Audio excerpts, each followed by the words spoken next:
প্রচার চালিয়ে কাউকে যেন বিভ্রান্ত করতে না পারে। আসল সত্যটা জানুন, যারা এসবের সাথে জড়িত সারা বাংলাদেশের আনাচে কানাচে যে যেখানে আছে তাদের খুঁজে বের করুন এবং তাদের শাস্তির ব্যবস্থা করার জন্য সহযোগিতা করুন। আমি দেশবাসীর কাছে সেই আহ্বান জানাই। রাজধানী ঢাকা সহ গাজীপুর, নরসিংদী ও নারায়ণগঞ্জে কারফিউ বহাল রয়েছে। তবে আজ শুক্রবার ও আগামীকাল শনিবার সব স্থানে কারফিউ শিথিল থাকবে সকাল ৮টা থেকে বিকেল ৫টা পর্যন্ত। অন্যান্য জেলার বিষয়ে সিদ্ধান্ত নেবেন জেলা প্রশাসন। বৃহস্পতিবার রাতে রাজধানীর ধানমন্ডির বাসায় সংবাদ সম্মেলনে এসব কথা বলেন স্বরাষ্ট্রমন্ত্রী আসাদুজ্জামান খান। কারফিউ শিথিল থাকায় সাপ্তাহিক ছুটির দিন হলেও নানা প্রয়োজনে ঘর থেকে বের হচ্ছেন মানুষজন। রাজধানীতে গণপরিবহনও চলাচল করতে দেখা যায়। এই পরিস্থিতিতে আমরা চাই যে অতি দ্রুত বাংলাদেশের অবস্থা স্বাভাবিক হয়ে যায়, কারণ আমরা অফিস আদালতে যেতে পারছি না। আমরা চাই খুব দ্রুত স্বাভাবিক হোক, মানুষ চলাফেরা করতে যেন স্বস্তি বোধ করে। দিন রোজ করে খাই আমরা, একদিন গাড়ি বন্ধ থাকলে আমরা চলতে পারি না। আমরা এত 6 দিন গাড়ি বন্ধ ছিল, আমরা অনেক কষ্ট ছিলাম। দর্শক, কারফিউতে রাজধানীর পরিস্থিতি জানবো। পল্টন এলাকায় রয়েছেন সহকর্মী আনোয়ার হোসেন, চলে যাচ্ছি তার কাছে। আনোয়ার, বেলা তো বেশ 11টা বেজে গেল, সড়কে গণপরিবহনের সংখ্যা কেমন দেখছেন? আরেকটি বিষয় জানতে চাই যে আপনার চোখে কি সবকিছু স্বাভাবিক মনে হচ্ছে? মানুষজন যেহেতু আজকে শুক্রবার ছুটির দিন, মানুষ শপিংয়ে বের হবেন বা এই ধরনের কোনো কিছু কি আপনার নজরে এসেছে কিনা?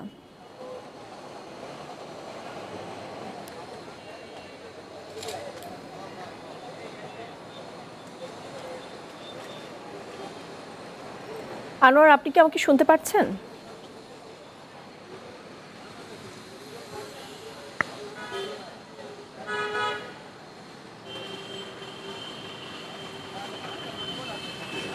আনোয়ার, দর্শক, আনোয়ার হোসেন সহকর্মী, তিনি পল্টনে রয়েছেন। তার সাথে আমরা আসলে যোগাযোগ কোনোভাবে হয়তো বা বিচ্ছিন্ন হয়ে গেছে, আমরা চেষ্টা করছি তার সাথে সংযুক্ত হতে। দর্শক, আমরা আনোয়ার হোসেনের সাথে সংযুক্ত হলে ঢাকার পরিস্থিতি আপনাদেরকে জানাবো।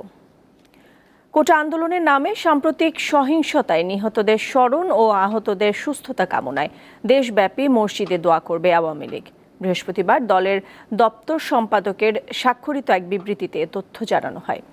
এতে বলা হয়, সম্প্রতি ঢাকা সহ সারা দেশে বিএনপি জামায়াতের সহিংসতায় নিহত শিক্ষার্থী সহ যেসব মানুষ প্রাণ হারিয়েছেন তাদের আত্মার মাগফিরাত এবং আহতদের দ্রুত সুস্থতা কামনা করে শুক্রবার বা জুম্মা সারা দেশে মসজিদে দোয়া ও মোনাজাত অনুষ্ঠিত হবে। একই সঙ্গে আগামী রোববার দেশের মন্দির, মঠ, গির্জা ও প্যাগোডায় বিশেষ প্রার্থনার আয়োজন করা হবে।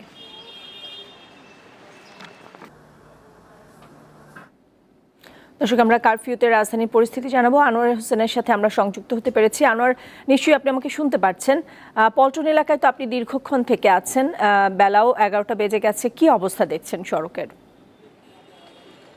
নাদিরা, গণপরিবহনের সংখ্যা যথেষ্ট, আর যাত্রী চাপ সেটিও কিন্তু যথেষ্ট পরিমাণে। যদিও আজকে ছুটির দিন এমনিতেই স্বাভাবিকভাবে একটু রাস্তাঘাটগুলো একটু কিছুটা হলেও ফাঁকা থাকে, কর্মব্যস্ততা কম থাকে। তো সেই জায়গা থেকে যদিও একটু যদিও কারফিউ আছে, কারফিউ শিথিলের যে সময়সীমা সেটিও বেশ বাড়ানো হয়েছে। সকাল 8টা থেকে শুরু হয়েছে বিকেল 5টা পর্যন্ত।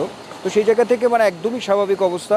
বিশেষ করে এই পুরানো পল্টন এলাকা, বাইতুল মুকাররম, জাতীয় প্রেস ক্লাব, মোটামুটি এই যে জিপিও অর্থাৎ গুলিস্তান, এই জায়গাগুলোতে আমি সকাল থেকেই এই এলাকায় অবস্থান করছি। তবে যেটি আছে যে মোড়ে মোড়ে আইনশৃঙ্খলা রক্ষাকারী বাহিনীর সদস্যরা, পুলিশ আছেন, সেই সঙ্গে বিজিবি আছেন, আর সেনাবাহিনীর টহলও কিন্তু বেশ অব্যাহত আছে। আর সব মিলিয়ে একটা স্বাভাবিক পরিস্থিতি বিরাজ করছে এখন পর্যন্ত। আমি সাধারণ মানুষজনের সঙ্গে কথা বলেছি, এখানে গণপরিবহনের যারা আছেন সংশ্লিষ্ট তাদের সঙ্গেও কথা বলেছি। তো তাদের আসলে সবারই একটি ভাষ্যই হচ্ছে মূলত যে একটি স্বাভাবিক পরিস্থিতি বিরাজ করছে, এই পরিস্থিতি যাতে অব্যাহত থাকে আর যাতে কোনো ধরনের বিশৃঙ্খল পরিস্থিতি তৈরি না হয়, যাতে করে সব কিছু স্থবির হয়ে না যায়, এমন একটি প্রত্যাশার জায়গা কিন্তু সাধারণ মানুষের রয়েছে। আনোয়ার, আরেকটি বিষয় জানতে চাই, যেহেতু আজকে সাপ্তাহিক ছুটির দিন, আপনার মাধ্যমে দেখছিলাম যে আইন শৃঙ্খলা রক্ষাকারী বাহিনীও আছে, আপনি জনসাধারণকে কি দেখেছেন, যেহেতু পল্টন এলাকায় বেশ কয়েকটি শপিং মল রয়েছে, শপিং মলগুলো কি স্বাভাবিক হয়েছে, এই বিষয়টি কি আপনার নজরে এসেছে কিনা? হ্যাঁ নাদিরা, যেটি বলতে চাই সেটি হচ্ছে যে আমি সেই প্রসঙ্গটি আসতে চাচ্ছিলাম যে দোকানপাট যেটি মোটামুটিভাবে শুক্রবারে তো এমনিতেই একটু দেরিতে আসলে খোলে, এটি একটি ব্যাপার আছে। তো দোকানপাট কিন্তু বেশিরভাগই খোলা, তবে বড় বড় বড় ধরনের যে শপিং মলগুলো আছে সেটি আংশিক খোলা আছে, একেবারেই যে পুরোপুরি খোলা সেটা বলা যাবে না।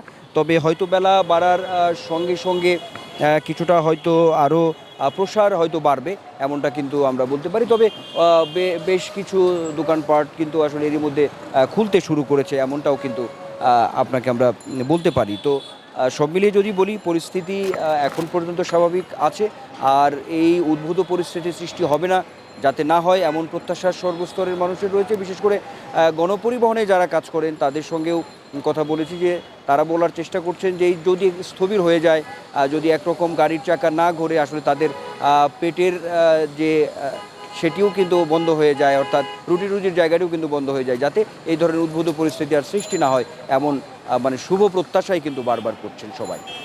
নাদিরা। দর্শক, আমাদের সাথে যুক্ত ছিলেন আনোয়ার হোসেন, জানাচ্ছিলেন রাজধানীর পল্টনের পরিস্থিতি। সাম্প্রতিক সহিংসতায় বিধ্বস্ত ঢাকার সাভার, ক্ষতিগ্রস্ত হয়েছে বহু স্থাপনা, যানবাহন, শপিং মল ও দোকানপাট, বাদ যায়নি চিকিৎসা কেন্দ্র। এতে সর্বশান্ত হয়েছেন অনেকে।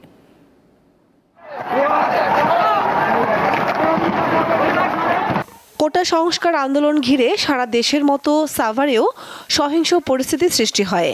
দফায় দফায় সংঘর্ষে রণক্ষেত্রে পরিণত হয় রেডিও কলোনি থেকে গ্যান্ডা এলাকা, অচল হয়ে পড়ে ঢাকা আরিচা মহাসড়ক। আগুন দেওয়া হয় অনেক যানবাহনে, 4টি পুলিশ বক্স ভাঙচুর আর পুড়িয়ে দেওয়া হয় একটি ফুট ওভারব্রিজ ও সরকারি পশু হাসপাতাল, চালানো হয় লুটপাট।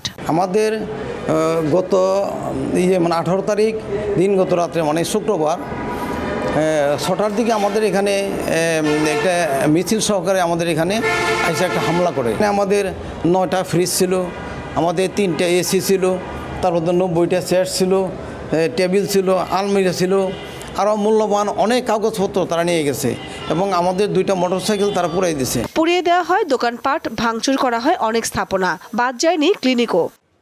গত শুক্রবার 19 তারিখ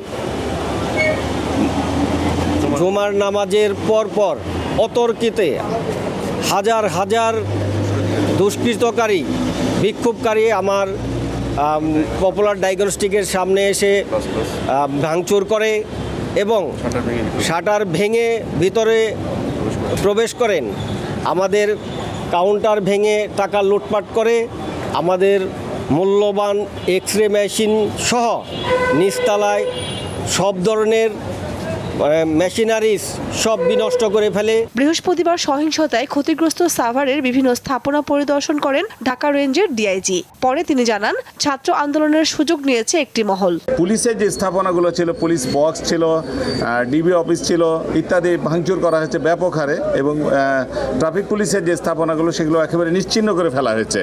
এছাড়াও সিটি সেন্টার আক্রমণ করা হয়েছে, মানুষের জানমাল। কোটা আন্দোলনের নামে সাভারে অগ্নিসংযোগ, ভাঙচুর ও লুটপাট চালায় একদল দুর্বৃত্ত। দীপ্ত, বার্তাকক্ষ। দর্শক, এর সাথে শেষ করছি বিশেষ সংবাদ। দীপ্তর নিয়মিত সংবাদের সাথে বিশেষ সংবাদ থাকছে প্রতি ঘন্টায়, দেখার আমন্ত্রণ রইল। ধন্যবাদ সবাইকে।